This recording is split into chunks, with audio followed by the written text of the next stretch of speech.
And welcome back to the True Life Podcast. We are here with the author of No Absolutes, a fascinating individual and a friend of mine. I'm not afraid to call him a friend of mine. He's a great person.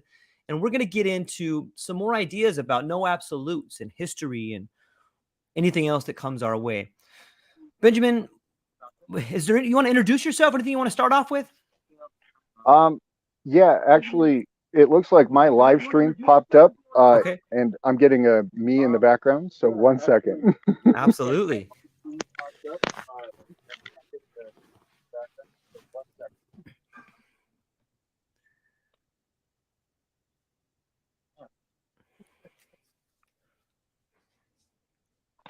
Sorry about that. No apologies, man. No Technical absolutes, no difficulties. apologies. It All happens. right, It there we go. happens. So we Uh, began. Go ahead. I'm sorry. oh yeah. No, please go ahead.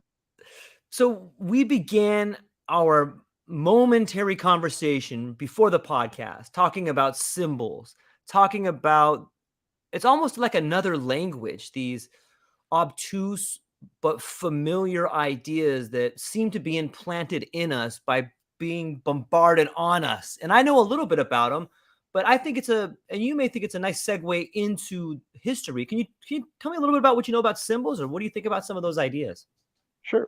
Well, I mean, symbology is all around us. It's our writing is symbols, right?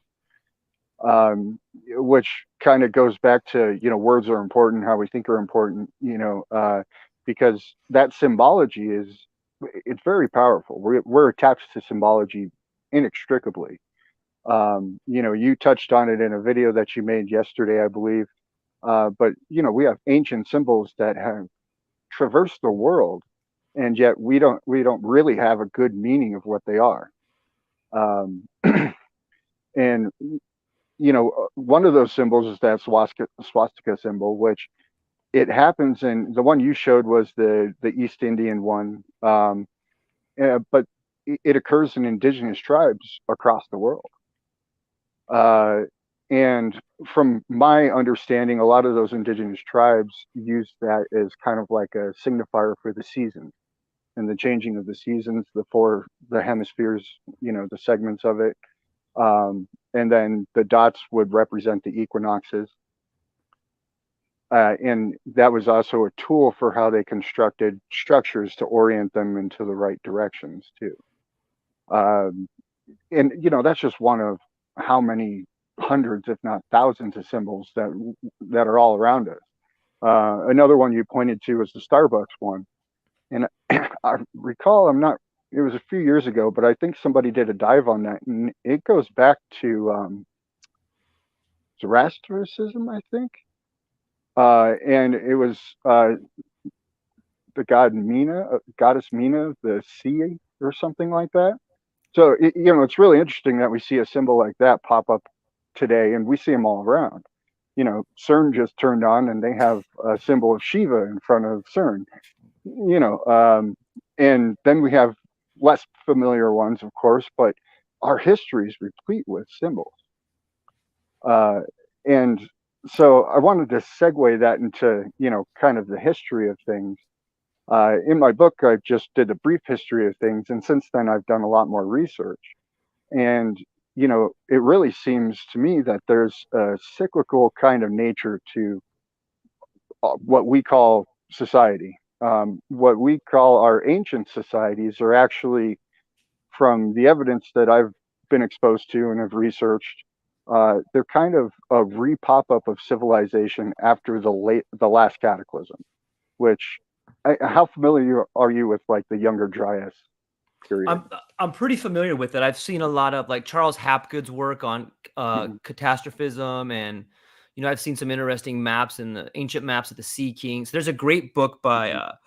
called The Adam and Eve Story that Mhm. is all about cataclysm. So I'm kind of familiar, but I'm sure you can enlighten me and the audience with some of the Younger Dryas information. Well, so a lot of like there's Randall Carlson, and he's a big proponent that there was an impactor event. The more and more I've researched into that, I think there definitely was an impactor, but I don't think it was caused from a comet. I actually think it was ejected from the sun. And it's really interesting when we start to look at like the oldest structures in the world. We have all of these polygonal walls. We have all of these pyramidal structures. They just discovered a huge pyramid under the water off the coast of Portugal, heading towards the Azores. And I noticed you have Atlantis in your map back there. But all we're finding is more and more evidence of this, and it's older and older and older. You got Göbekli Tepe, Karahan Tepe, which are all dated to 11,800 or BC. You have all these really ancient sites that are just getting older and older and older. And then there's another phenomena where some of the technology that is used to build these sites is seemingly more and more advanced. The polygonal walls down in Peru, even the Great Pyramid, we couldn't recreate those structures today, even with modern technology. There might be some engineers who say I could do it, but by and large, the other side of that equation is, could you get societal will? Could you get the funding? Could you orient the labor to do something like that for that kind of undertaking? And so, what are the purpose of those things? And they're all claimed to be burial chambers by what we're taught in textbooks from high school. The one thing that's consistent across all the world where we find these things, these megalithic structures, is there's no inscriptions, there's no writing on the wall, and if it was some sort of burial chamber, religious thing, there's usually all sorts of adornments to those types of structures, and we just don't see that. So then that begs the question, well, why don't we see that? And my hypothesis is that these are actually more machines than they are just structures. There's electric potential between different types of rocks that are used. There's all sorts of evidence that these things have some sort of greater purpose than just a giant monument to a god, or a sacrificial chamber for a pharaoh. And it's really interesting when you start to correlate that evidence with evidence of cyclical disasters on this planet. I did have a good point to that. No, I'm joking. Now we're learning about all sorts of different cycles in this planet. There's a 7-year oscillation in the core of magnetism. We know that the magnetic poles are continually moving, and they've started moving in certain directions, and they haven't checked back, and now they're pretty far off kilter. There's a lot of hypotheses of pole flipping, crustal displacement, all of these things. But when you correlate that with geologic records, we see magnetic shifts in the geologic record every 13 some thousand years, which is about the Younger Dryas area. And then attached to that, so the hypothesis is Atlantis is what it's typically called these days, was a global civilization. There's genetic record to back that up now. There's a lot of, the mines in Wisconsin, where did all the copper go? There's a lot of these pieces of evidence that are starting to stack up that really don't correlate with, oh yeah, history began, 7,000 years ago, and here we are today. And I think this is an important aspect of kind of understanding our place in, the world. Because if you don't know where you come from, it's kind of hard to know where you're going to. And so you have this global civilization that experiences a disaster, and then we see pockets of civilization kind of erupt about 7,000 BC. And those pockets of civilization, my hypothesis is those were the remnants of a previous protoculture that had already colonized the globe, essentially. And I think that was and then when you start to look at like Sumerian texts and like the ancient kings list, how long their rules were, it's kind of, it's like, well, yeah, somebody could just make that up, but why would they inscribe it in stone? uh, we have these pieces of evidence that continually are telling us that, oh no, human life is quite a bit older than we ascribe to it, and it was actually potentially even more advanced in the past. And I think, tying it back to the book No Absolutes, is that once you get that perspective that, oh, maybe, we aren't just kind of flittering in the sand here, we actually are part of a long lineage of things. And these events were not only known about, but they were inscribed across the world in these symbols. And so there's also some other interesting little things that we can segue. I'll just mention them if you want to rabbit hole them. Uh, you know, Sunspots on the sun, whenever the sun has these massive sunspots, we see them flaring on the backsides. We have the satellites up there now. But they have a really strong correlation of decreasing intensity whenever they're facing Earth. So if, and this is getting really out there, but if I was to build a big global machine that was to try to stop these, the cyclical disaster, well, you need something that's monumental, and you need it to be energetically driven. It needs to interact with the electromagnetic spectrum, and it needs to create potentials and fields and all these things. And I suspect that at one point there was a group of people on this planet who understood that, and they built all of those ancient megaliths and monoliths to basically stabilize the earth. And I think that system broke, and I think that's the story of the fall of Atlantis, uh, and combined with the other parts of it. And I think we're kind of in a recovery mode since then, kind of attaching back to the Yuga cycles.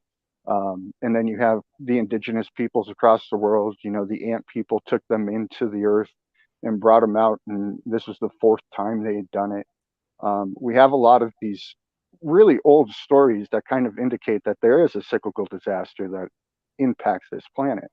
And I think, that's kind of an important aspect to keep in mind when we look at the world, because the idea is that, oh, that's settled science, right? They taught it to me in school, which settled science in itself is, that's, science is never settled. That's the Right. whole point of it. But, it's just like, it's right up there with trust to science. It's like, okay, you know, there's a lot of problems inherent in our symbology when we start to use words like that, use words in our symbols in those ways. It creates improper pictures, it creates derision, it creates, me versus you, tribe versus tribe, all of these other things that we see plaguing the world pretty consistently these days. Yeah. Yeah, I agree. I it seems to me, well, let me try to segue like this. You say in your book, if our observations constantly show the fluidity of existence and the constant fleetingness of rigidity, then why do we adhere to strongly to and perspectives that offer no flexibility? And when I apply that to history, the one thing about history that seems to be true is that we always get it wrong. The planets are not in glass spheres. We're not the center of the universe. You know, Hmm. and if we always get it wrong, doesn't that probably mean that we're wrong now? And it seems to me, if you look at humanity as a society that's building back, it's all in the language. Like everything's in the language. Let's build back better. The Industrial Revolution, like these are things that had already been done, and we're just Hmm. repeating them. It is that cycle. And Hmm. I would add to your point that, there's so much better ways to measure time than a clock. Like if you look at the planets, in the book I was reading, the Adam and Eve story, they talk about a cataclysm happening like every 12,000 years. And when they look to the zodiac, you can see signs. For example, we're in the age of Aquarius. Aquarius is the water bearer. I Hmm. always ask myself, if I am a society, like how do I come to the conclusion that I'm going to draw this giant person in the sky dropping water, buckets of water, huge buckets of water? That seems to me like a flood is coming. Like Hmm. we made this thing for you dummies in the future, and you're not even paying attention to it. Like that's a pretty intricate, incredible idea to create a lasting symbol or image that will last for eternity to tell people. That is something that we can't do today, but it's there for us. And so I would agree with your ideas on that. I Well, believe. and Please. interesting on top of that, the zodiac isn't just a single phenomenon. Like, there's multiple indigenous tribes, there's multiple refoundings of society that all, have a version of the zodiac, and they're all very strongly consistent with the depictions. Even if the actual star arrangements are a little different, the what that entity is supposed to represent, or what that symbology is supposed to represent, is consistent. And so that would, to me, suggest that had to come from some sort of proto culture that had a consistency. And then after it was fractured, they tried to, with the resources that they had, because now all of your infrastructure is completely destroyed, they tried to refound society, but also at the same time create, a consistent symbology to try to explain a story, the human story, as it were. Yeah. I think Velikovsky has written quite a bit on this too. He talks about a people of the sea, which reminds me of Hmm. that little bag, like Quetzalcoatl carries it, the Hmm. Egyptian pharaohs carry it. It seems The to me Sumerians. like maybe they hit up their own seed vault wherever their seed vault was, and here they are going and teaching people to to farm the land and teaching agriculture, which would be the first thing you do after a Hmm. cataclysm, right? And we Hmm. have seed vaults, like we have that infrastructure, like so it's not. And just to add to that too, sometimes it seems to me that all this technology and ideas, they're they're not original ideas. They're ideas that people pick up on, whether it's a symbol or if you listen to some of the greatest minds, they Hmm. always say things like, "Oh, I heard a voice," or "It was given to me," and Hmm. it seems like those symbols and those ideas have always been here. I like what you said in the book too about a river's route changes over time, and that change allows life to flourish. Why would our lives be any different? Can you Indeed. explain that a little bit?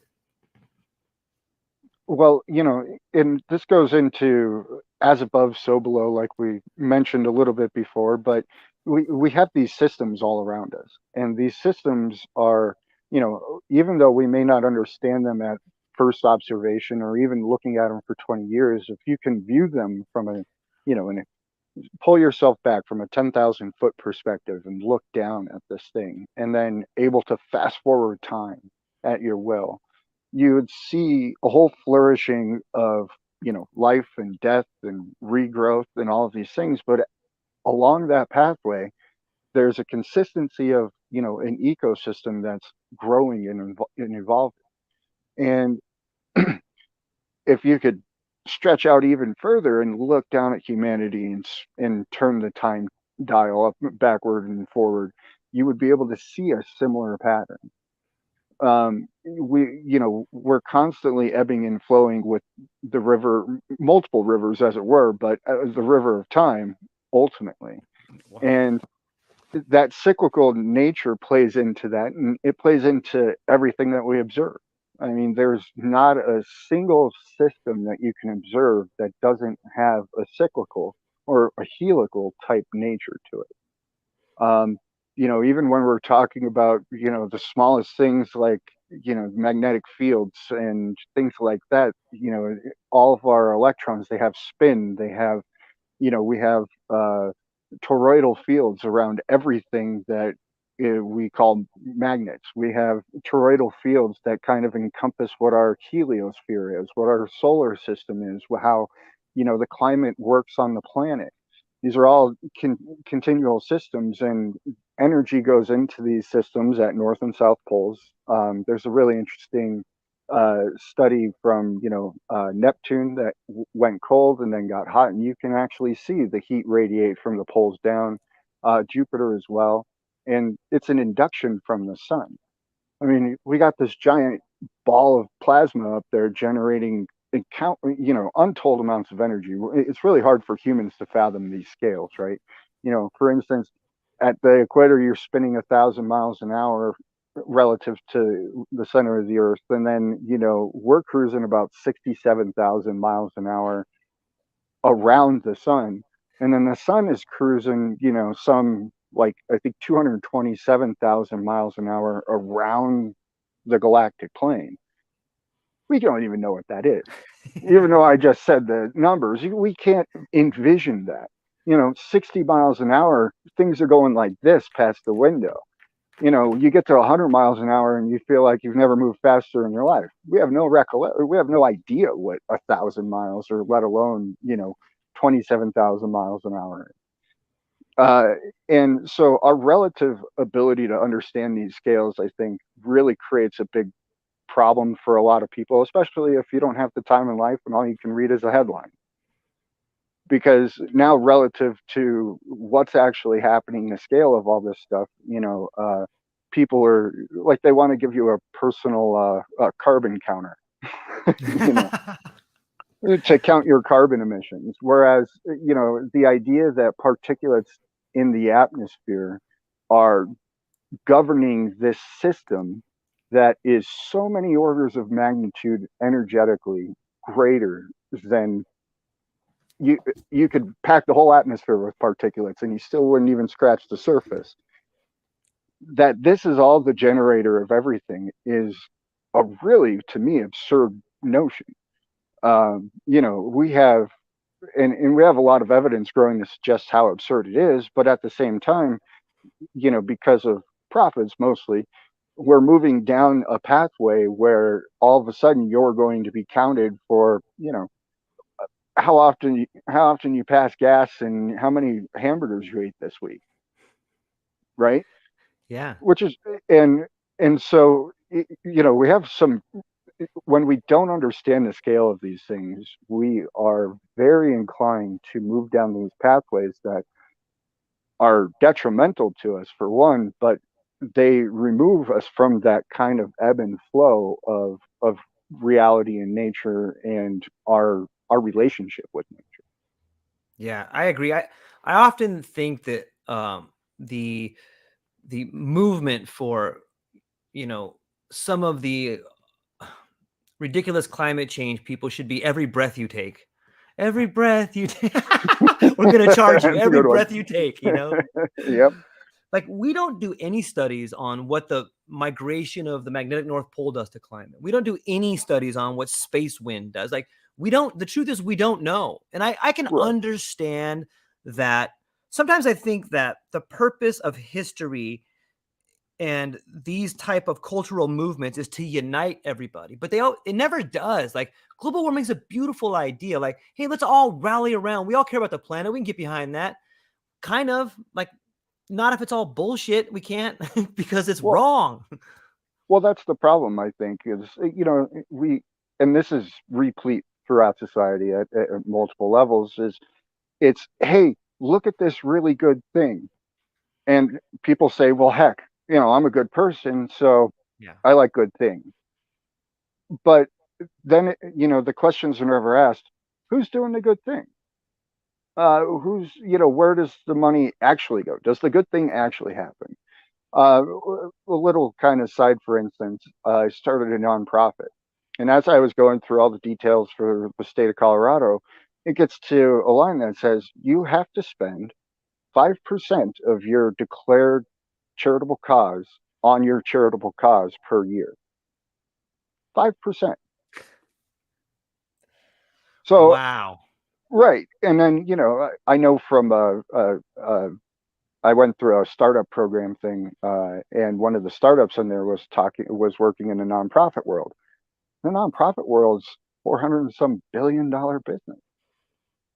Yeah, all I the mean, billionaires, they gave away all their money. They gave it away. They just gave it to themselves, right? It's just a fancy right, way of not paying taxes. right. And so all of a sudden, if I only have to spend 5% of my declared cause, my goodness. So that was just Colorado. I'm not well versed in all of that, but I mean, if that's one state, I can imagine they're all relatively similar Sure. because they're wanting to attract business. And they want that tax money ultimately. Even if even if it's a tax-free charity, there's always yeah, they give kickbacks, and that's, that's a whole different rabbit hole. But so we have all of these people who are pulling strings, and these declared groups, and these causes, and these spokesfigures, and all of this stuff, and it makes somebody feel good to be good, so they attach to these things. In the meantime, there's other people who go look at, well, who's actually pulling the shots? Who's calling the shots here? Where's the money going? How's it being spent? Is there any long-term uh, studies on benefits to this? Are there studies to the counter science? Are there, how's all this working out? Most people don't have that time to go look at those things, right? And so now they're subjected to headlines and propaganda and narratives and people who want to influence the world. And and by and large, they're doing a really good job if you're objective about it. Yeah, absolutely. That's what happens when you have all the money and you have the Mhm, power of media. It's such a powerful medium, which takes us right back to symbols. The mhm, idea that they can project a symbol into your living room when you're unconsciously watching, or at specific times of the day where they know your, the rate at which you think or what type of mood you're in, and they can implant these ideas in you. It's like a digital slavery almost, in a weird sort of way. They've captured your mind in a weird sort of way. Alex Jones was right in that there's a war for your mind, you know? well, I mean, there always has been too. Right. If we're looking at history, right? It's always the rulers trying to, if not placate, subjugate their populaces Right. respectively. And it usually doesn't start out like that. It usually Right. has benign means. There's usually one person who's like, "Oh yeah, we're going to do great."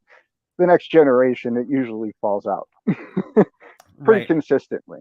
Right. So it's nothing new under the sun. Uh, the problem is that we seem very inclined to want to repeat that cycle. And tying this back to choice, what we were talking about last time, Right. all of these things influence our relative choices. Those symbols being injected into the room when you're feeling sad or when you're feeling happy, they are impacting what your potential choices are, and you're not aware of it by and large, right? Sometimes you are, because sometimes you're really engaged and focused, but most of the time you're not. We have the TV on in the background, we have the radio on in the background. An ad pops up in a YouTube video. All of these things, and we know, even though they don't like to admit it, all these companies are all tapped into these microphones. It's all being ran through an algorithm. You're being served up ads that are relevant to your experience and all of this other stuff, which on the surface, just like, again, all of these other ideas that sound good on the surface, sure, this can be a fantastic thing. I would love to waste less time finding more relevant information to me, and use that to better my life. Why not? I have more time to now spend with family and friends, and research and go do other things. On the back end of it, again, who's pulling who's pulling the trigger, who's using this information, what are they using it for? And then, we know that they sell it. Well, I didn't get a kickback for my information. I don't know about you, Nope. but I haven't seen a check from Google or Apple or AT&T or any of these other people who blatantly sell the information whenever they can. In fact, it's a massive revenue stream for most of these companies. Yeah.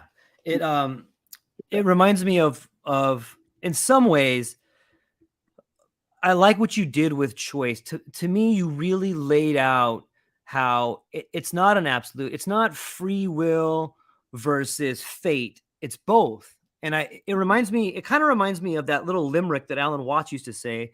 There once was a man who said, "Damn, for it certainly seems that I am a being that moves in determinate grooves. I'm not even a bus, I'm a tram." But that being Mm-hmm. said, I have the infographics of choice here, and maybe I thought I could bring them up and you could kind of walk people through it since we're on the Sure. idea of choice. Okay, so let's get to here's the book for everybody called No Absolutes, a framework for life.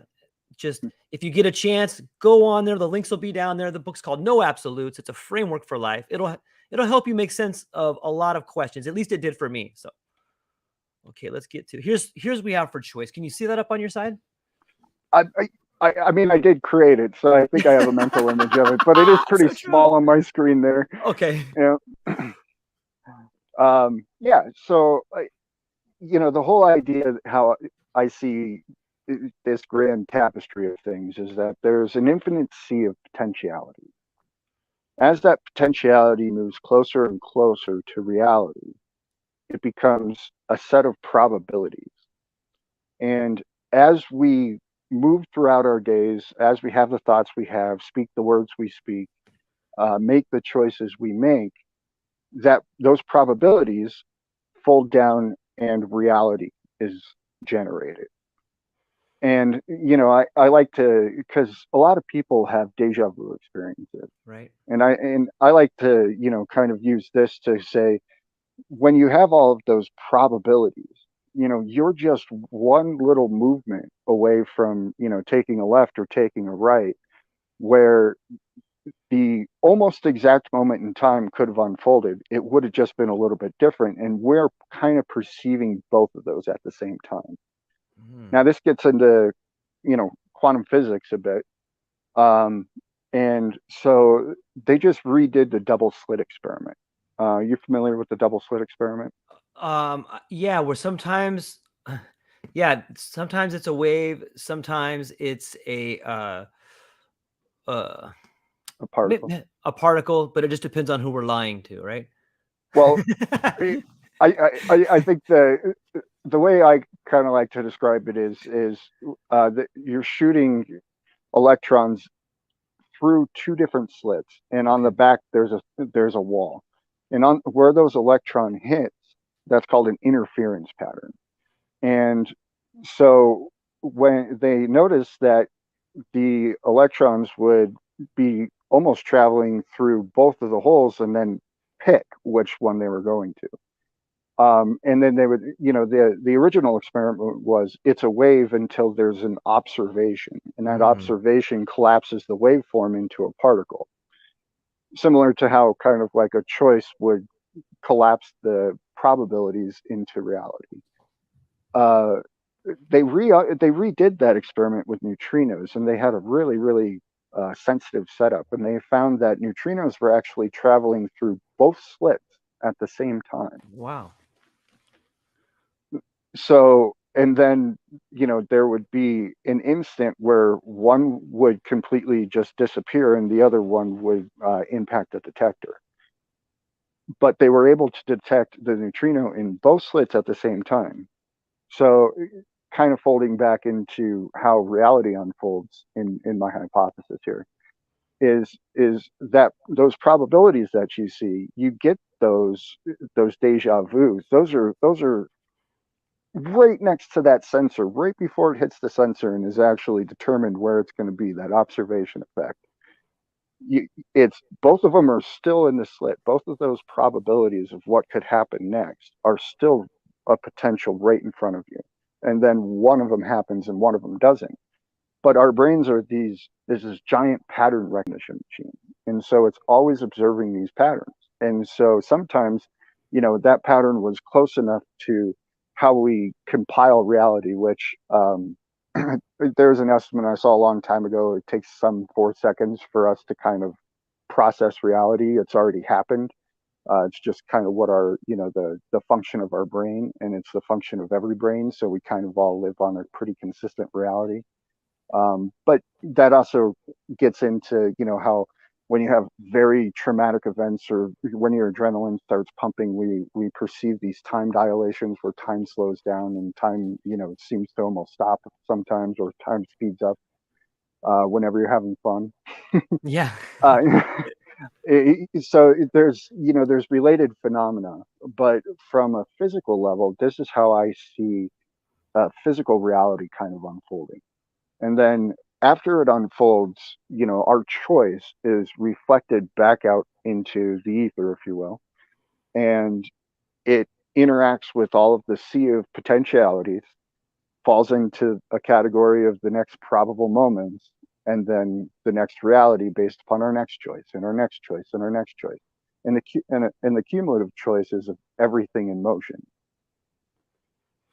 In your model, if we take it back one step, in your model, would the brain be like the box that the slits are in?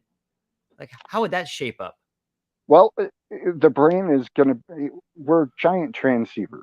Okay. We're, we receive signals and we broadcast signals. Mm. Uh, and, various sets of brain waves, frequencies, what have you, those are, well documented. Um, it's also well documented that if you can induce those types of waves in the brain, you can induce sleep, you can induce, lots of different types of physical phenomena. So I think our brain is, quantum at some aspect. So it is picking up on this, but then it takes those signals and, due to the structure of the brain, then puts those signals and is kind of the collection detector at the end of the experiment. It So seems to. so Oh, both. sorry. Go Yeah, ahead. yeah. Yeah, I was just gonna take it there almost. Like if we can apply this model to us, and part of the model is environment, experience, perspective, thoughts, and actions. And at the end of your explanation, you talked about how that reality ball goes out into the ether and then affects other choices and starts the process over again.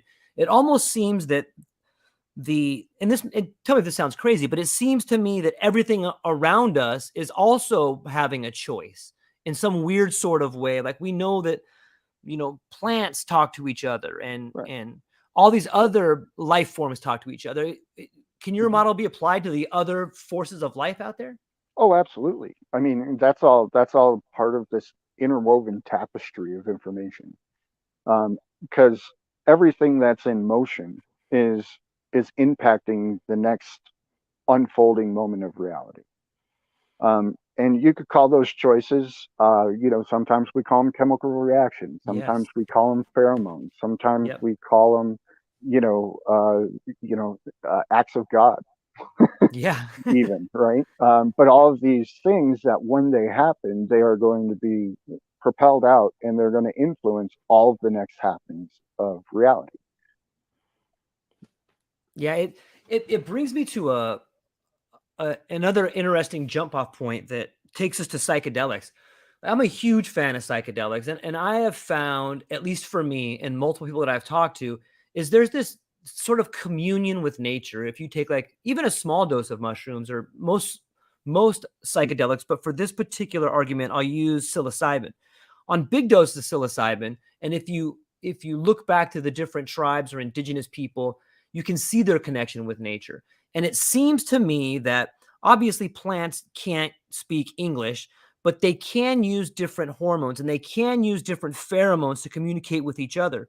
And when you're in a heightened state of awareness, I think you can pick up on those things. I think that in a weird sort of way, by consuming this type of, you know, chemical that is also present in plants, in a weird sort of way, it gives you the ability to communicate with them. Is that just wacky, or do you think that there's something to that? Oh, there's definitely something to it. Start with mushrooms just themselves. Right. It's the only thing that breathes oxygen and exhales carbon dioxide in the plant kingdom or fungus kingdom, as it were. But what we kind of consider mushrooms into kind of like plants, but they're actually much more similar to mammals and this side of life than they are to the plant kingdom. Uh, and then you also have so they have. Are you familiar with Paul Stamets? I am. Yes. So Paul's done some really interesting studies on, just the effects of all the different mushrooms and whatnot, but also the effects on localized environments. And fungus networks, the mycelium, actually create a communication network under the ground between different species of plants and trees. And it's not just a communication network, it's also a resource sharing network as they'll share different resources throughout this fungal structure. So, and then when you fast forward that into humans, they've put people under fMRIs when they're under, psilocybin mushrooms or LSD and other psychoactive components. And they've actually detected novel pathways in the brain. So regions of the brain that typically aren't connected, all of a sudden are connected.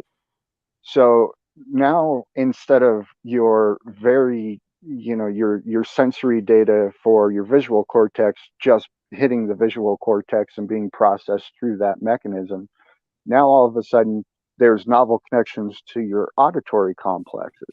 And so this is my idea, my hypothesis is this is where you get a lot of like synesthesia, where Yeah. people see colors, hear colors, things like that.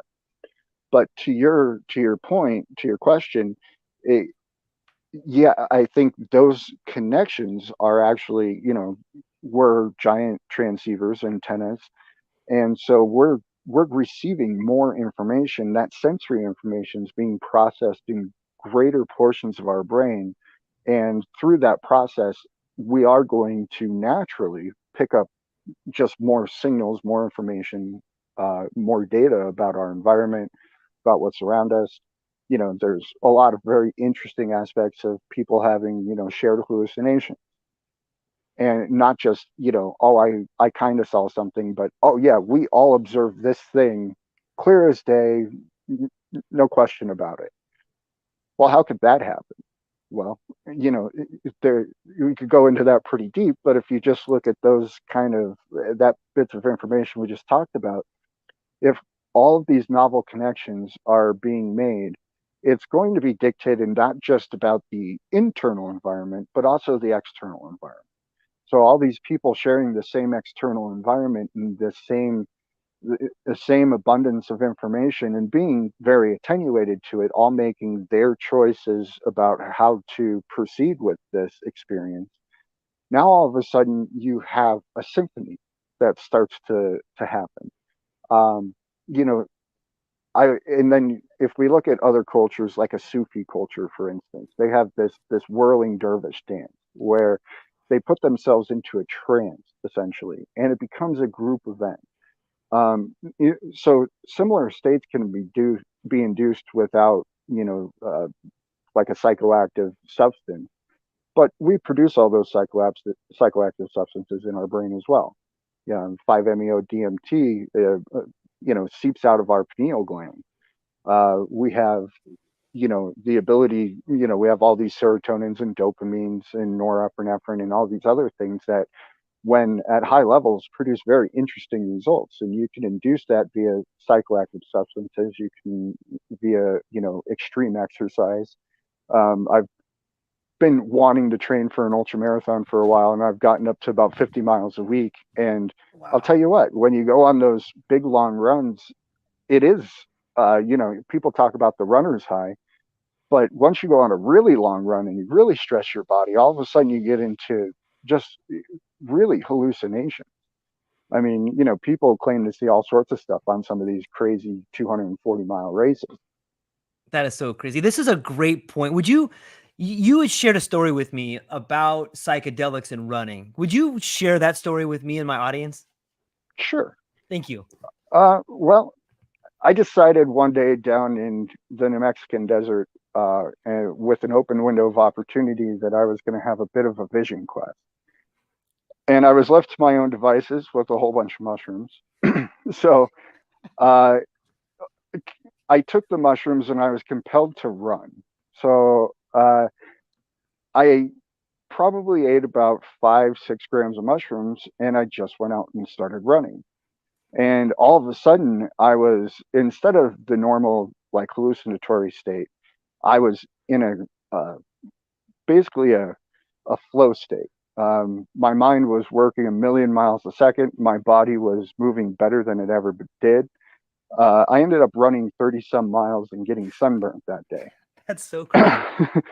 And then, not I woke up the next morning and everything hurt on my body, and I was like, oh my goodness, what did I do to myself? I had little water blisters, everything was sore. And so naturally I decided, well, let's do it again and see what happens. Naturally. Naturally. So so I did it again, and to my surprise, as soon as I went out and started running, I felt great. The soreness started to go away, and all of a sudden I was running up hills again and running around, and I did another 20 some miles the second day. My water blisters popped. I was beet red as could be. And then the third day I woke up and I actually didn't feel bad. And so I said, well, naturally, I should do it again.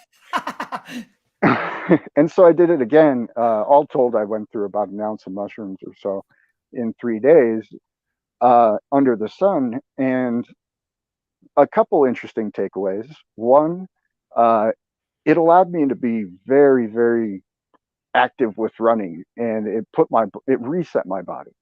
I went from being pretty overweight at the time to being able to just go out and run 8 miles, and it's not a bad thing at all.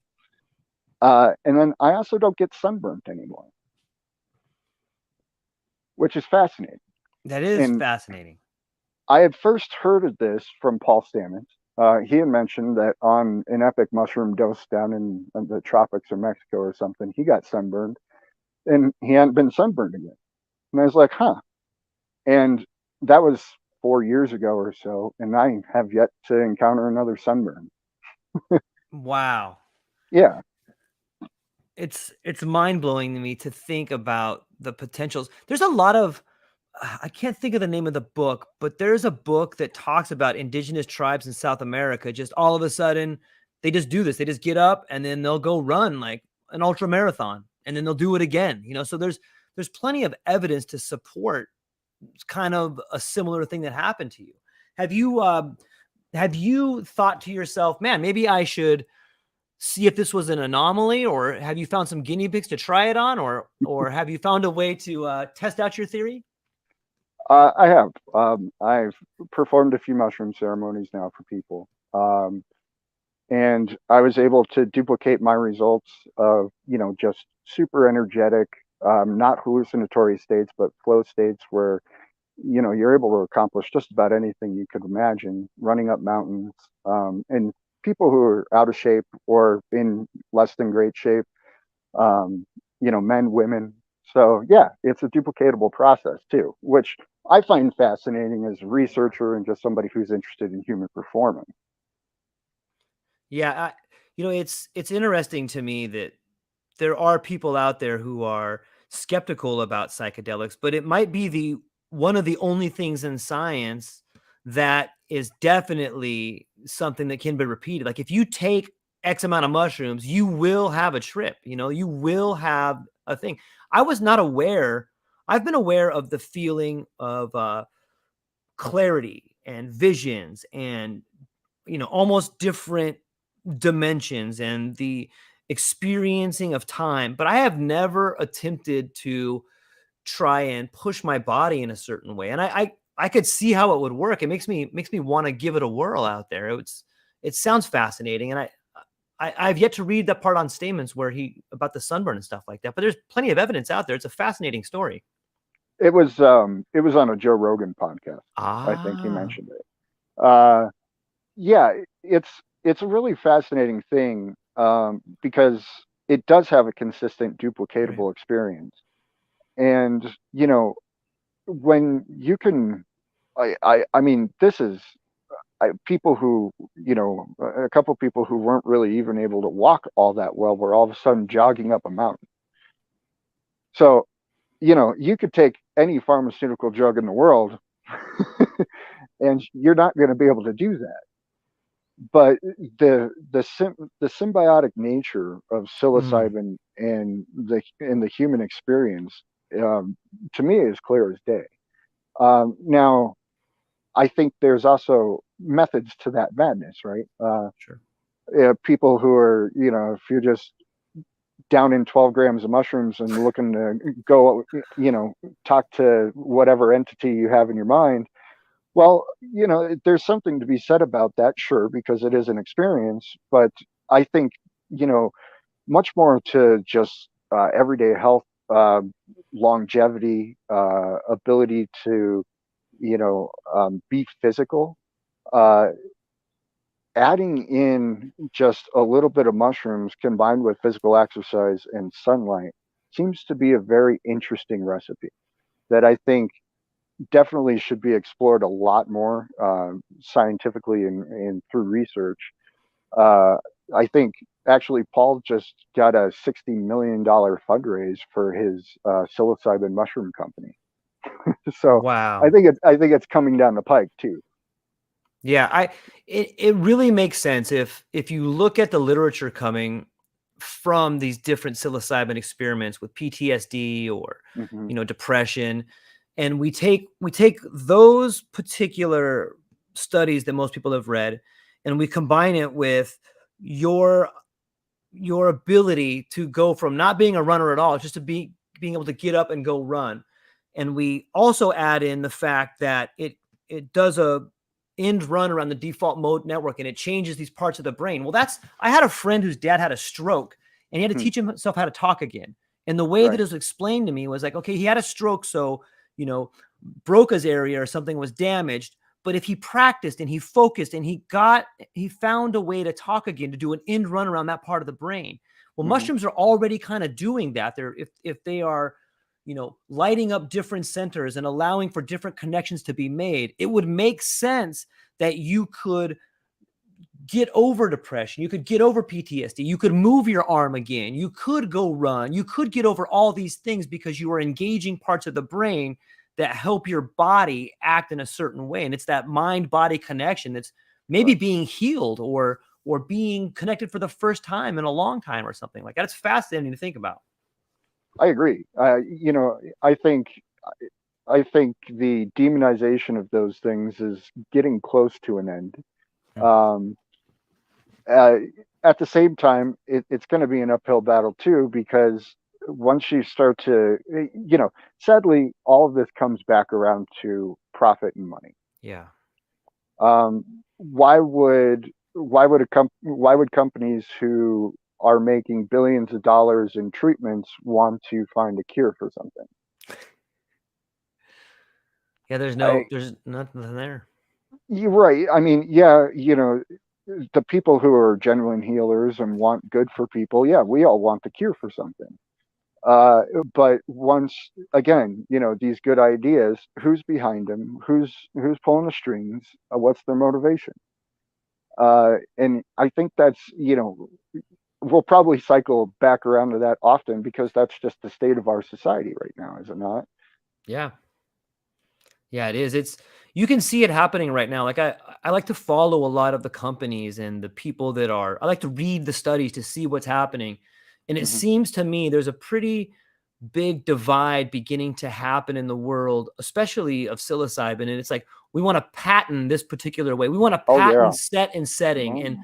you shouldn't be able to be a healer. You should come in for treatments. And some people are like, you just need it once and learn how to do it yourself. And then that's the beauty of it. And but you can see that fight happening. You can see almost the level of greed and selfishness beginning to creep in under the guise of healing. It's a little Well, sinister. the same thing happened with marijuana, right? Right. And if you look at the scope of the marijuana business, by and large, all of the people who were local farmers and all of these things have been pushed out of the business. Uh, you know, State regulations are so cumbersome for a lot of these people when it comes to testing and labeling and all of this stuff that has been put in put into play by the states, that there's only a handful of companies who can actually pay to play. And I think everything runs that risk in our society. Mm. Any Just because of the nature and the structure of how things are built. The reality of the situation is that the richest people are getting excessively richer, while most everybody else is continuing to get poorer and poorer on a relative scale of things. And that's just because of the structure of society that we have. It's always geared towards making a dollar for one, uh, and then whenever there is a great novel idea or a solution or a potential cure or anything like this, it always becomes commoditized, regulated, patented, and before you know it, it becomes a double-edged sword, and the edge that you're getting is the edge that you really don't want. That's funny. Yeah, it's could you imagine if the wheel was patented? Like, okay, no one else can use this. You know what I mean? Well, that happened in the tech world pretty heavily. There's patent trolls out there who are like, "Oh no, you can't send an electronic message without paying me money." So, and those lawsuits are still happening today with all sorts of different things. It's all a nightmare when the patent process, and then especially when you combine that with, oh, we're just going to offshore it and ship it out to somebody who's going to steal the IP anyway and release a product for a fraction of the cost. Well, Yeah. I mean, there's that old adage: you get what you pay for. Uh, but the whole patent process in and of itself is limiting to people. Um, it empowers corporations and, and limits ingenuity, in my personal opinion. Yeah. Uh, It just seems like, imagine if everybody, if somebody came up with a great idea and then other people could make that idea better without any consequences. I think everybody would be better off. Like I don't have any patents, so maybe this is just some guy talking and complaining that he doesn't have patents, but it seems to me like there's a lot of great ideas out there that if we're allowed could be built upon by other great people and it would just make our world better. That brings me to Well, another slide. I'm sorry, go ahead.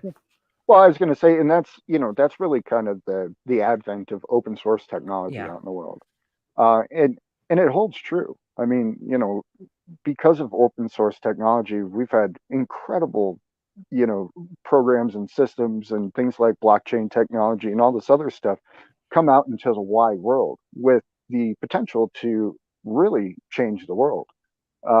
So you're exactly right in your statement.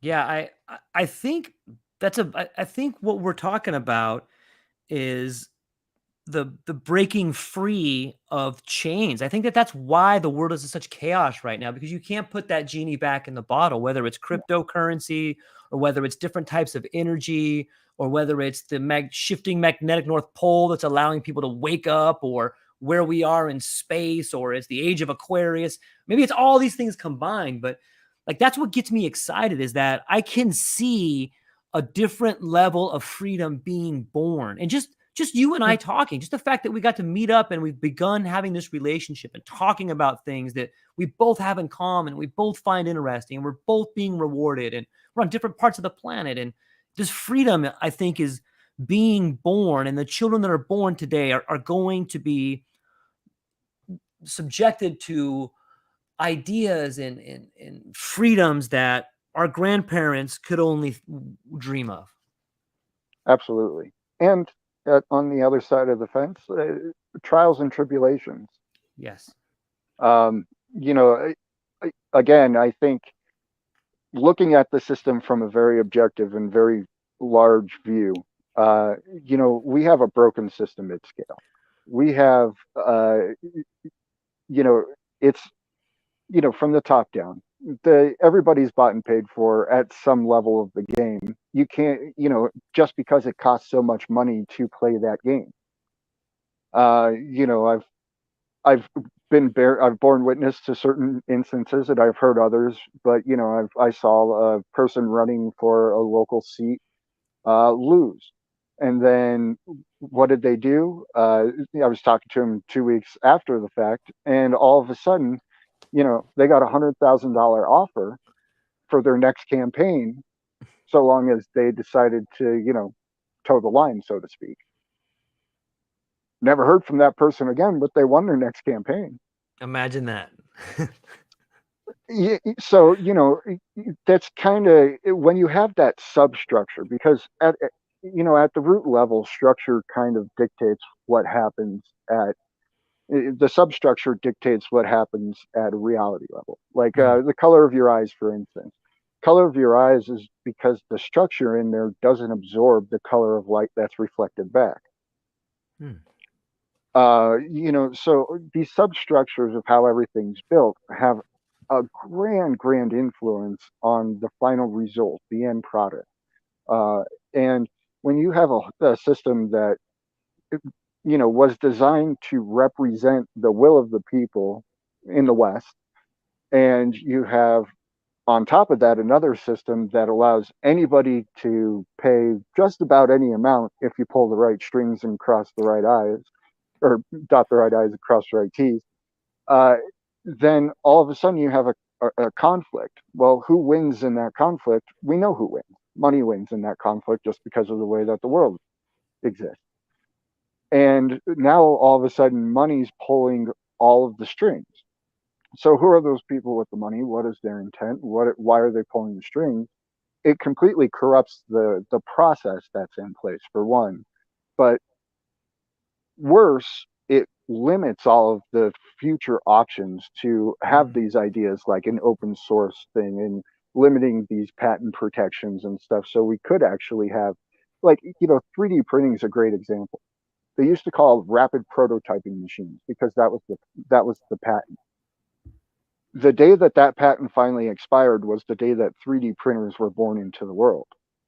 And 3D printers are a fantastic tool where you have all these open source communities making all of these CAD designs, people making adjustments to them, and wonderful prototyping is happening for all sorts of different really cool things out there.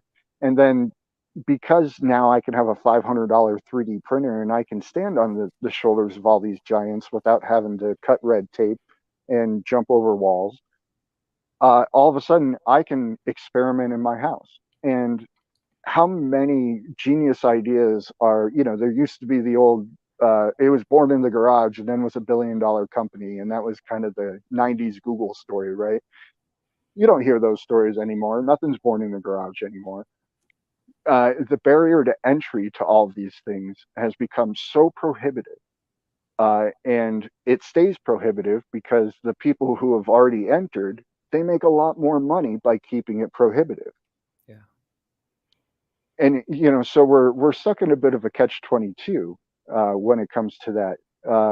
But to your point, we also have this global communication. We have this ability that we've never had before to have conversations, to actually you know take these ideas, flush them out, find like-minded people, and to impact change. I feel.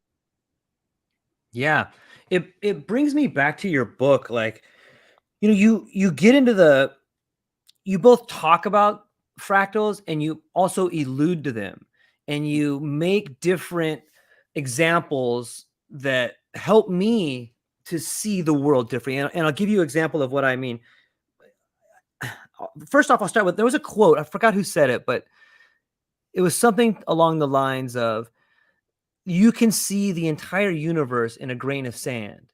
And I Mm, think that we can see ourselves in other structures, and it is fractal. You gave, in your book, you gave the idea about how our lives are like the changing course of a river. And if you look at mankind as a river, it's flooding because there are these dams, there are these prohibitive rules and regulations are mhm, like dams on this river. But if you look at what's happening in the Netherlands right now, all these tractors, like, oh, you're not going to let us farm? Okay, we're going to block everything. It mhm, seems to me that the populist revolts that are happening around the world, whether it was the food cart gentleman in Tunisia or the yellow vests in France or the BLM here or whatever label you want to put on it, it seems like there's this upswell of energy, this upspring of water that is about to flood over everything. And like the people in positions of authority are like, oh no, the dam's about to break. But that's the idea one of the ideas I get by reading your book is seeing the world as, or humankind as a floating river, to see each one of us as our own little raindrop that's eroding down the side of the mountain and following a path that water has gone before us. And I want to say thank you for that. Like, it helped me see the world differently. I really appreciate that. Is that something that you had in mind when you were writing the book? um yeah, it was. So you had mentioned last time about how a lot of this seemed original. You haven't read it anywhere.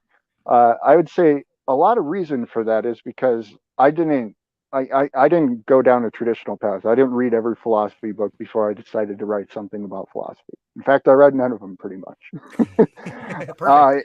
And it was all derived from personal experience, really.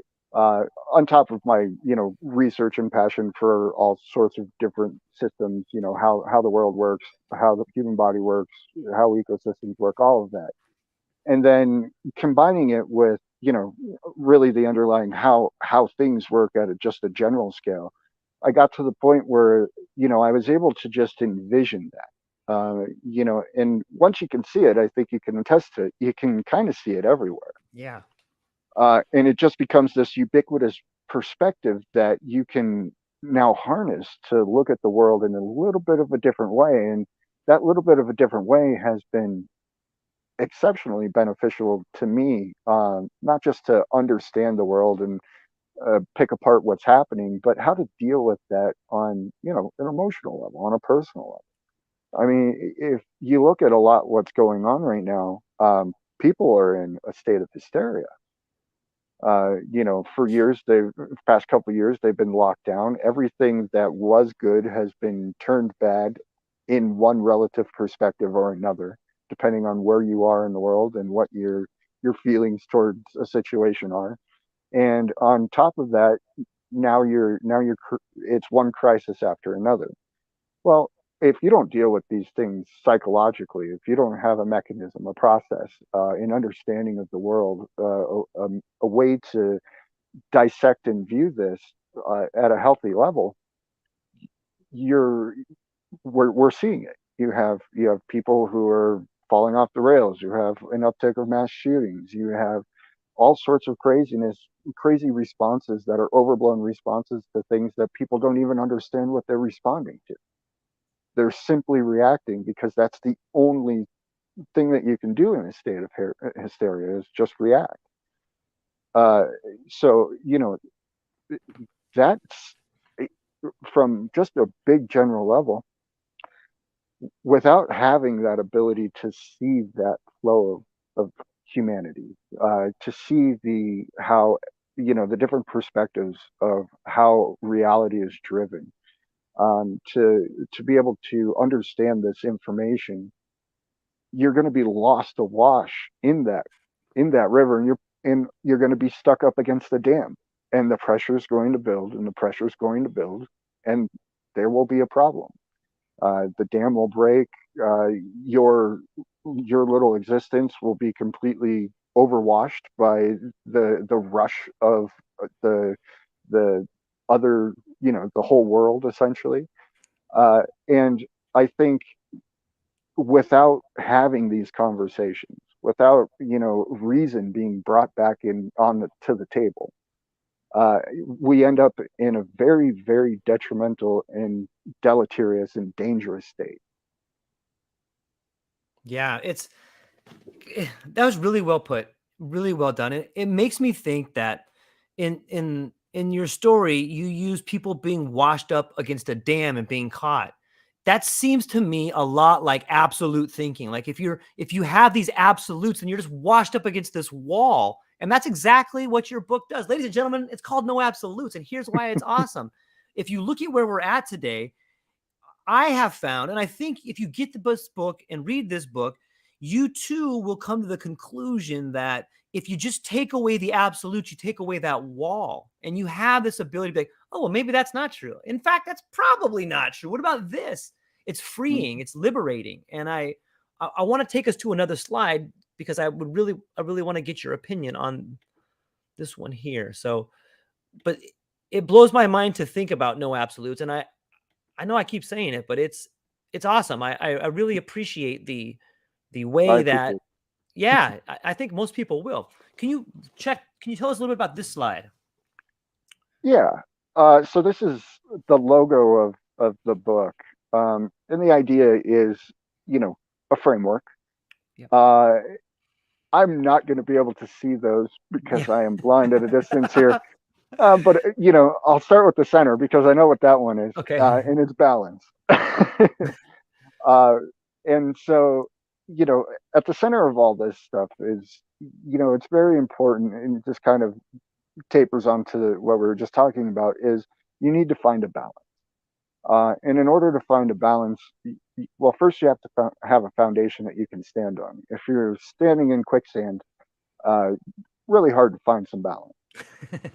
Uh, However, if you can create a perspective of the world that gives you a solid foundation, not one that is absolute, but one that's amorphous and one that changes as you gain more evidence, as you have more experiences, as you uh, look at different perspectives, then you have a, a foundation that you can establish a state of balance.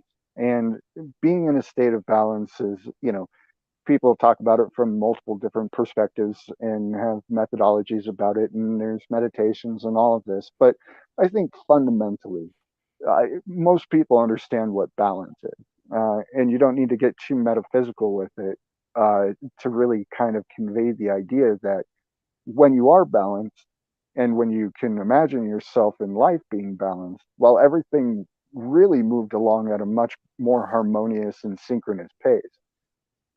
You were happier. The paths that you went down were more fruitful. Your relationships improve.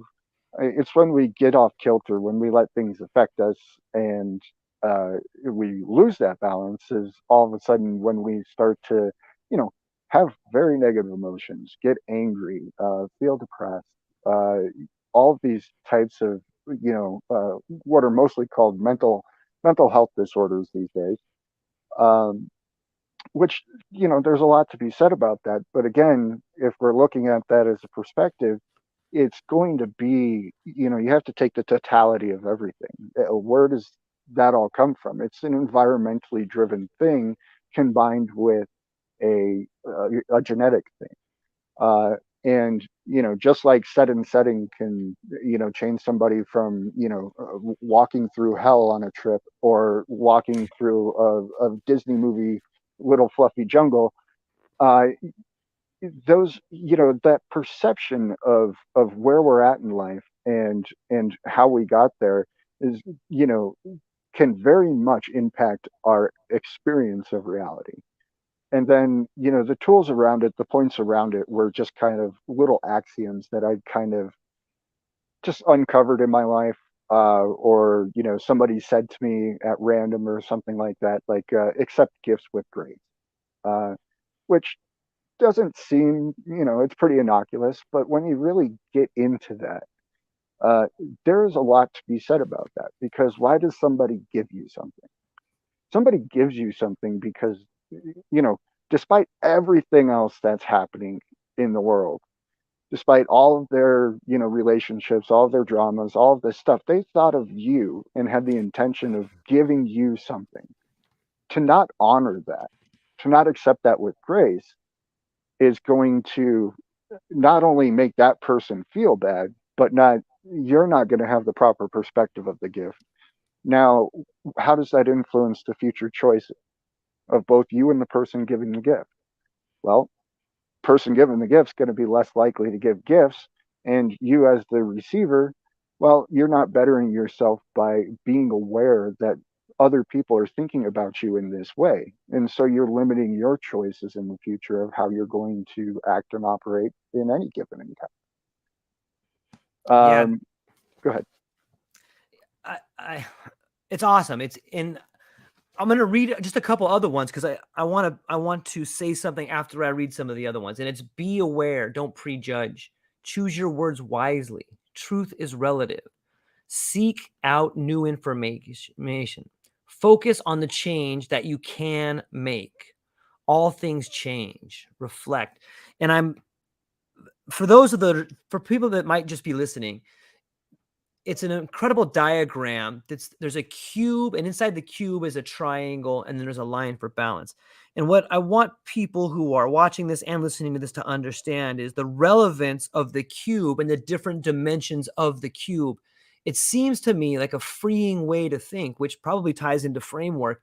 If people do have mental problems, like, and we all kind of do, Sure. but you can just turn a little bit. If you can just turn your thoughts a little bit to a different side of the cube, then you can see a different dimension. And that should be able to give you something to focus on to pull you out of that mental condition you're in, whether it's the idea of getting a gift gracefully or choosing your words wisely and how they affect other people and how that reflects back on you and how truth is relative.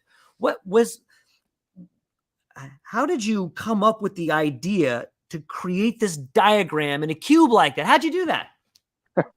That was just grit and determination. I was, It's beautiful. you've gone down the book writing path a bit, I think, right?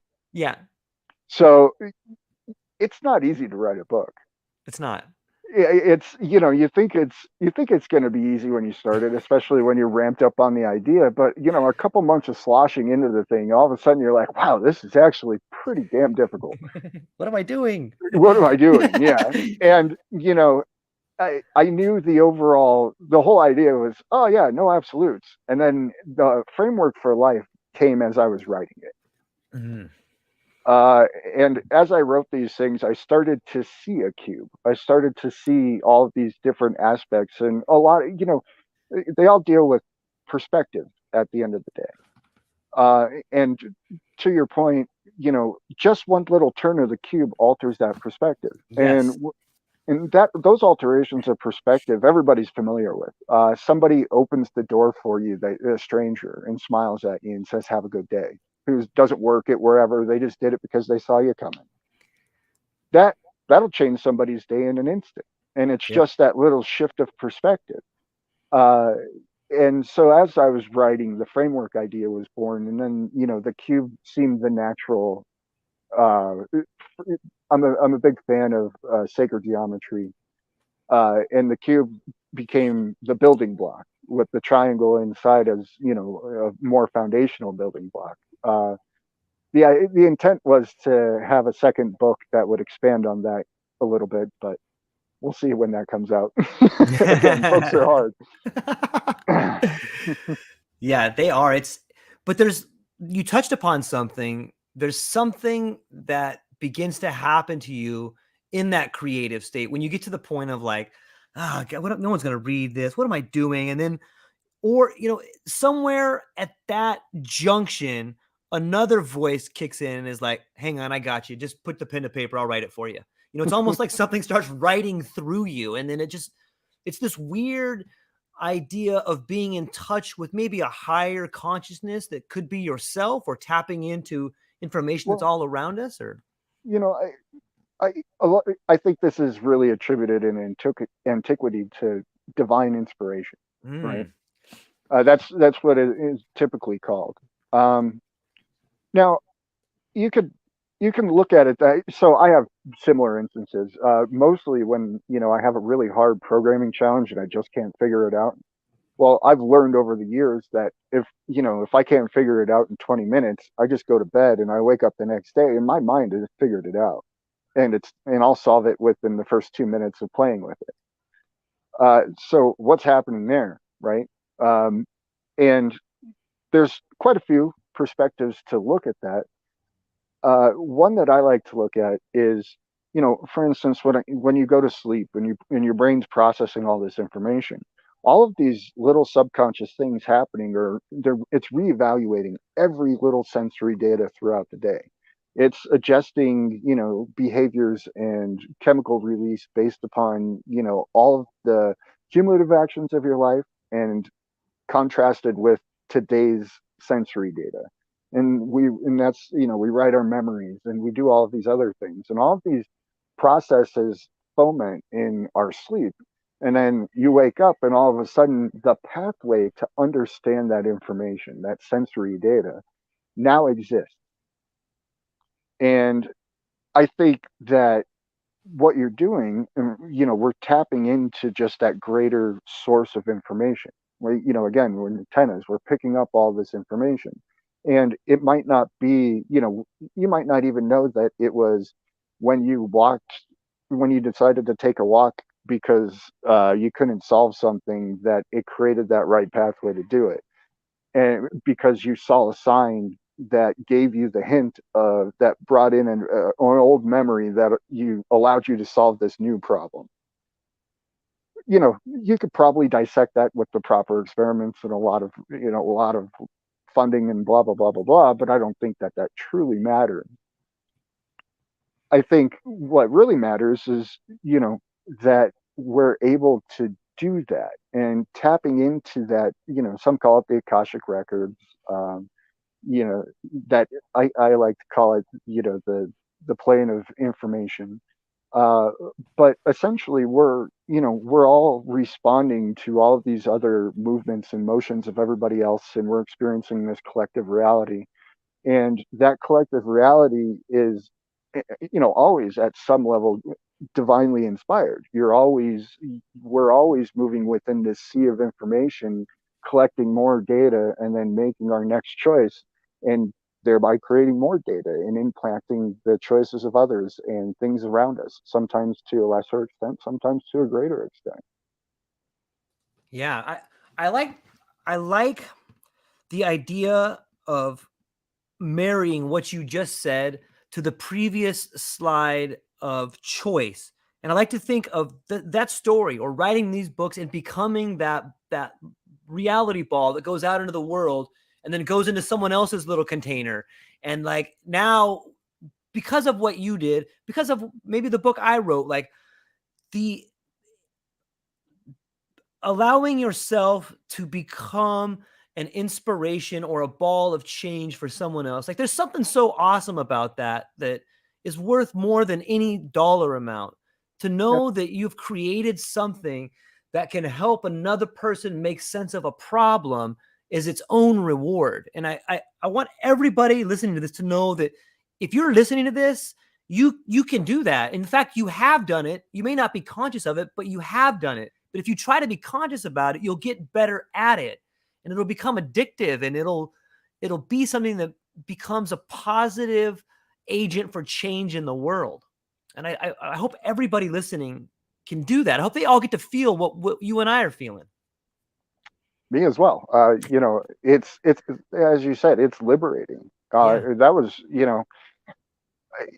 and back to the beginning of what you said, we all kind of are slaves in digital slaves in an instance, right? We're all a part of this greater machinery, and being able to have liberation from that, because we're taught in school that things are X, Y, and C, A, B, and C, and blue, red, and green. And there's no question about it, because obviously these people, it's written in a book. Why would you question it? It's written right there. It's written right in front of you. Why would you question it? And that creates a lot of problems. That Yeah. absolutism, puts people, stuck in the desert in little boxes of sand. And it breeds all sorts of really, bad things in the world. This tribalism that we have, the us versus them, and all of these other things, where it doesn't need to be that way. And just a subtle shift in perspective can allow you to really be liberated from that whole process. And then you get to choose what sort of processes in that big old machine that you want to be a part of, that you do resonate with, that you do identify with. And not just because it feels good, or your family does, or your friends do, or that's what the headline says, but because you actually have a rational understanding, or at least you have reasoned faith about what you're looking at in the world. And to the point, one of the words are important. Choose your words wisely.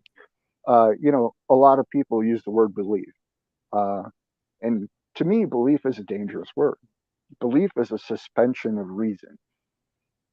If I'm believing you, I am suspending my ability to reason about the situation, and I'm just taking everything that you're saying as truth.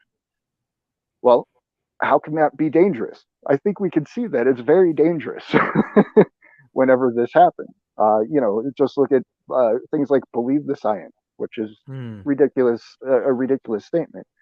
Or, when people are arguing these days, they believe a candidate, they believe X, Y, and Z. Well, you're suspending your ability to logic and reason through these potential problems. That I find is one of the largest travesties that's occurring on a daily basis.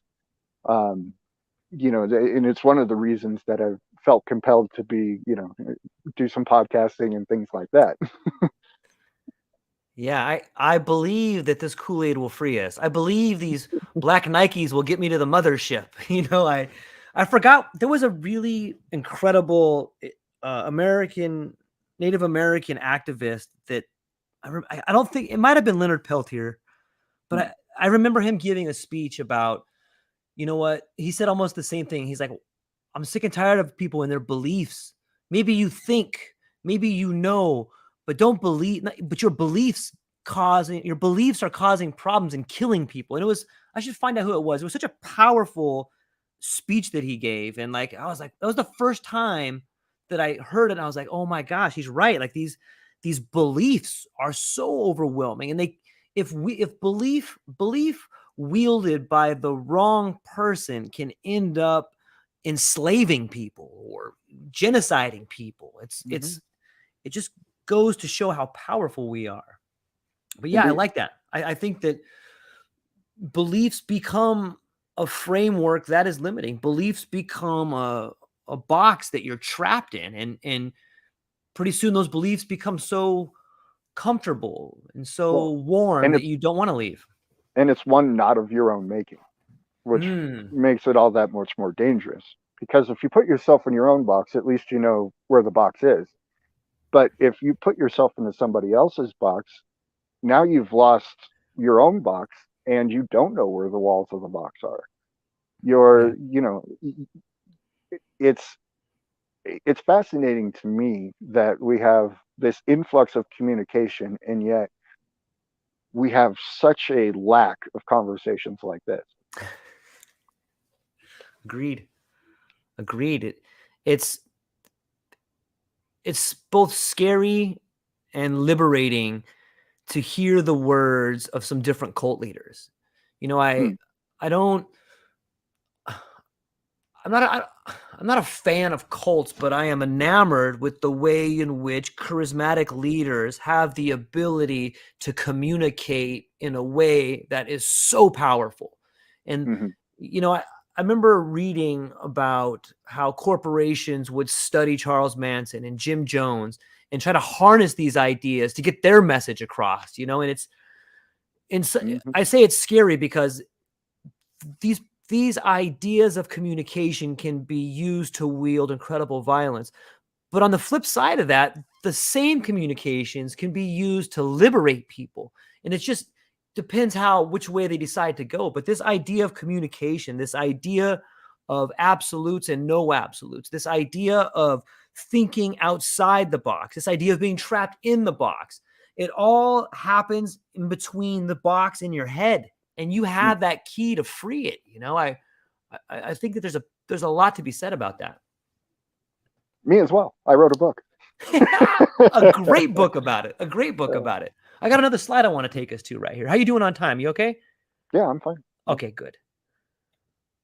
Oh, I hit the wrong button here. Excuse me for a minute. Okay. It's always something. It's always something, and it always will be something here. So this particular slide is the infinite sea of potential, every conceivable possibility unfolding and affecting one moment to the next moment of reality. And in the slide, for people who are just listening, there's a series of 3 waves cresting, and it says choice and reality. I think this does a good job and is a beautiful metaphor for humanity. If you think of each of humanity as the ocean and each individual life as a wave, part of humanity, it rises up and then it falls. But it also fits well with our choice and our reality collapsing in on each other. And these were some of my interpretations, but maybe you can give the actual interpretation of what it meant when you wrote it. Well, you're pretty on point. You know, viewing, and I would actually probably add another infographic if I were to rewrite this today, or maybe a movie. So it's also interesting in that metaphor when you're looking at the ocean. There's all sorts of very interesting phenomena that happen in the ocean. You have things like rogue waves or spike waves. You have these massive gyres that just kind of slowly just churn. Um, and a lot of it's due to the structure of the ocean, but it's also the movement of the waves. And so there's a really cool video about a spike wave. They have a spike wave generator, and all of a sudden you'll see moving water, and then you see a wave that shoots up, 100 feet above the rest of the water line. And I all never knew what a spike wave was. it's a similar phenomenon to like a rogue wave, where it's just the right amount of motion in a given area just puts more and more energy in a centralized location, and then all of a sudden that energy just escapes or just grows and creates a massive wave in the instance of a rogue wave. Uh, and again, we see those similar things happen. We see momentum move around an idea, a place, a fad, a TikTok video, these things, and then you see these spikes of, now it becomes almost impossible to ignore. We also, and so we see these kind of physical phenomena that we can relate to the human experience of humanity. And just like the river flowing, these different kind of thought experiments, these models that you can view in your head, they allow you to walk around a situation and view it from different perspectives, where you're not attached to one of those perspectives, and instead you're viewing the system as a whole, or as close to a whole as you can view it. And then you're able to make a more informed choice about what's happening, have a better perspective, able, on a personal level, able to deal with your emotional responses to the situations that are happening. uh, Able to mentally put yourself in proper places of understanding of, you know it's always something. It was a perfect example. Well, and it is always going to be something. Yep. But when you're aware of that, then instead of, it's always something, is it's always something. And there's a very important distinction in that perspective. And I think you would agree. Absolutely. Absolutely. I never thought about this until hearing what you just said, but it's such a beautiful way. Like now that I've heard the way you've described it, another idea comes to me, in that looking at this is sort of like looking at trigonometry, like sines and cosines and waves of destruction. Or I think about being in the ocean and surfing and seeing how waves come in sets. It is Mm-hmm. going to be something like that. And in some ways, I wonder if this is just a weird way of reality showing us mathematics in a different way. Like it allows you to be part of the sine or the cosine waves, and it allows you to participate in the grand geometry or trigonometry that is the daily lives we live. It's Mm-hmm. so beautiful in so many ways to see how this infographic connects. And there's probably a million ways I'm not even thinking of right now, but it's fascinating to think. Can you talk, like, what does it mean when we spoke earlier about reality collapsing in on itself? Mm-hmm. What do you think how do these waves represent that? Uh, well, I would say, it's not so much of a collapsing on itself. It's that it reaches a point of no return, essentially, a phase shift. Like all of a sudden water gets too cold and then it turns into ice. That it has a phase shift. Well, energy gets to a certain point, a potentiality of all, and then the probabilities, and then reality. And reality is that phase shift where all of those probabilities have stacked up to a point where now there's going to be, for us, a physical occurrence in reality. Um, I talked a little bit of, I was actually talking about this slide when the funnel was up because I couldn't see it. So, but uh, so it's more of a phase shift. And so when we have these waves crashing together, it's all this information, all these choices, all of this motion, all of the thoughts, all of the words, all the deeds, all the choices compacting into a moment. And our perception of that moment is what we call reality. Yeah, I also see in here, like, I see the three waves, and I see like Britney Spears, Christina Aguilera, Miley Cyrus. Like there's this pattern and this raising of waves, not exactly the same height, but the same form and the same breaking in. A wave. I think a wave height a wave breaks in water that's half as deep of its height.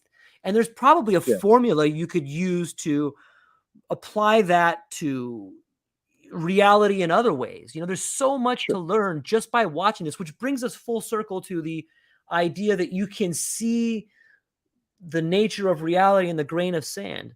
Just the Hmm. way you could see the rise and fall of New Edition or In Sync in the three waves ahead of us, so can you see it in this image right here.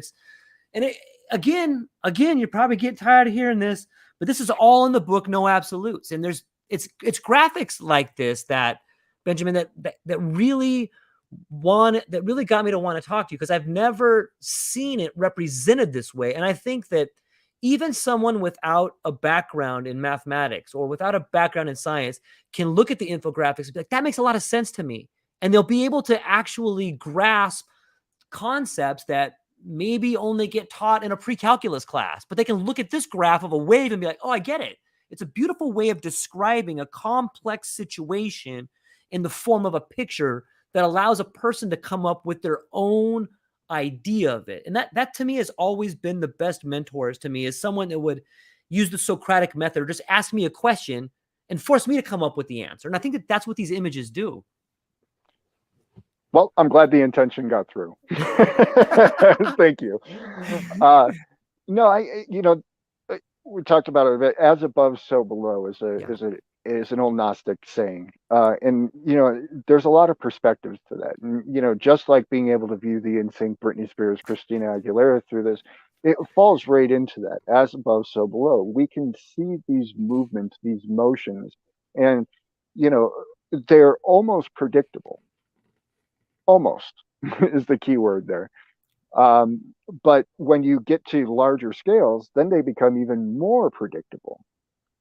For instance, and this is an interesting segue, City of Chicago, some program, AI program that they ran their crime data through, was able to predict future crime up to 1 week in advance with 90% accuracy.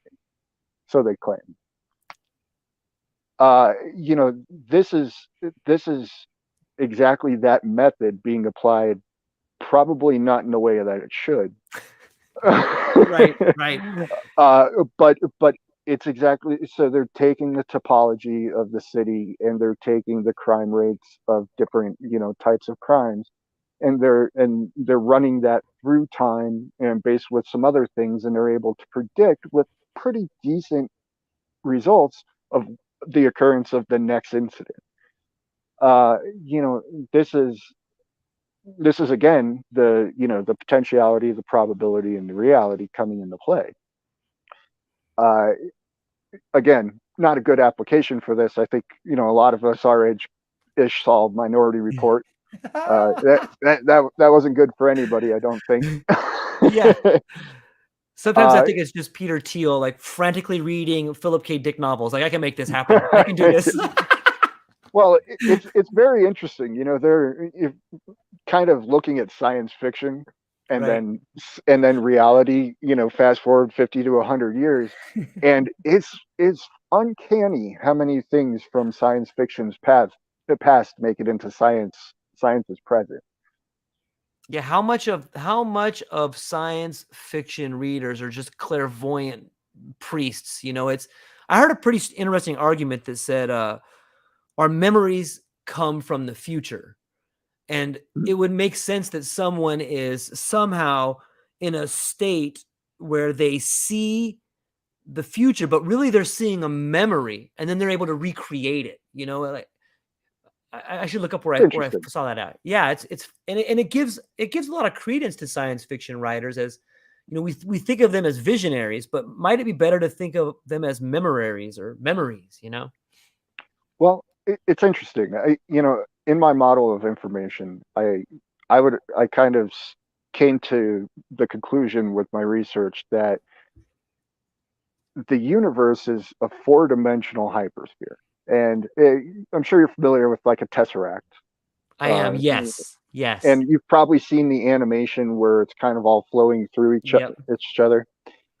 So the idea behind a four spatial dimension object like that is that every single point would be connected to every other single point in the object. So every single potentiality that could be kind of exists out there. And then as those potentialities get closer to reality, they turn into those probabilities, that 90% prediction. And then the reality is when that crime's actually committed, in what we were talking about before. And so when you have this interconnection of all information, you know, and this ties back into the Akashic records, the Right. divine inspiration. You're drawing from the potentiality of all things, essentially, in my model. And if you're drawing from the potentiality of all things, those could be future things, those could be past things, those could be, multi-dimensional things, those could be multi-universal things, and all of that's, we could go down those rabbit holes as much as you like. Yeah, I I think there's something to be said about our lack or our language that is lacking. Like we have an incomplete language. We don't thoroughly understand what people mean when they say words to us because each one of us has a different definition of that same word, especially when you look at different cultures and some Oh tonal yeah. languages. And you take George from Caucasian Acres and you put him in Hawaii and there's all these people from Japan and China. And I don't, why am I rude? I'm not, I just always talk like this. What, my hands, is that offensive? I'm sorry. I don't mean to be, but it's so Mhm. difficult that we can actually have a conversation and a civil conversation where we can get points across without having a better language. But I think we're on the cusp of that. And I think what you were talking about the Tesseract and each point being connected and being able to see different points of view, I think we're just beginning to get to this point where we can communicate effectively. We're definitely trying. At least some of us are. Uh, there's there's other ends of the spectrum too. It's so true. Yep. It's really interesting because you see like debates these days. Presidentials, just people on the internet, whatever, and they start off and it's, well, I'm going to say it this way because I feel that these words mean this. And well, I'm going to say it this way because I feel that these words mean this. When we don't have an agreement of the definition of the words that we're using, Right. we're never going to have an agreement. Because if you think that up means down and I think that up means up, we're going to be at odds. Yeah, we want the same thing. Imagine that. Benjamin, I'm having an absolute blast, and I would talk to you longer. I got to go drive this truck. Where can people find you? What would you want to leave people with? Give us where you're at. All the links will be down below, but I would like to hear from you where you're at and what you're working on and where they can find you. And of course, we'll be back next week, but let me throw it to you. All right. BenjaminCGeorge.com is the hub for all of my things. These days, I'm working a lot with automation and my lifelong passion project, which is the Terra Libre project. And the idea is, all of these things we're talking about, how can you actually use these conversations and solve real societal problems?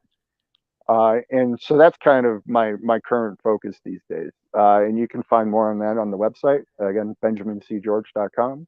And thank you so much, George. I'm loving the conversation. Can't wait for next week. Yeah, me too. Ladies and gentlemen, we'll be back next week. Do yourself a favor, pick up the book. It's no absolutes, free your mind, have great conversations, and try to inspire people. That's what we got for today. So aloha.